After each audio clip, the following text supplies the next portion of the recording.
రాష్ట్రంలో పచ్చి మిరప, ఎండు మిరప పంటలు సహా వంగ, టమాటా తదితర కూరగాయలు ధరల స్థిరీకరణకు అవసరమైన చర్యలు తీసుకుంటున్నట్లు సీఎస్ కె విజయానంద్ తెలియజేశారు. కూరగాయలు, ఇతర పంటల ధరలపై క్యాంపు కార్యాలయం నుంచి సీఎస్ వీడియో కాన్ఫరెన్స్ ద్వారా సమీక్ష నిర్వహించారు.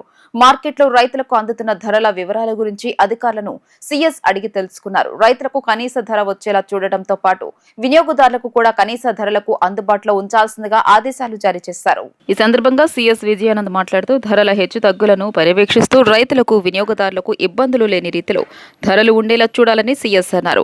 మార్కెట్ ఇంటర్వెన్షన్ కింద అధికంగా పంటలు పండిన ప్రాంతాల్లో ధరలు పడిపోవడం, సరఫరా లేని చోట్ల ధరలు అధికంగా పెరగడం లాంటి పరిస్థితులు ఉంటున్నాయని, వాటిని రైతు బజార్లకు తరలించడం ద్వారా ధరలను స్థిరీకరించాలని అన్నారు.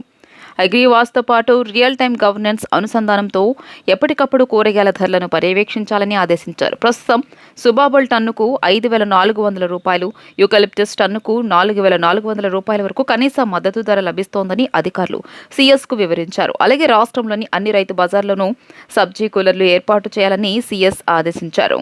కూరగాయలు, పండ్లు పాడవకుండా తాజాగా ఉంచడంతో పాటు మిగిలిన వాటిని తర్వాత విక్రయించుకునేందుకు ఆస్కారం ఉందని తెలిపారు.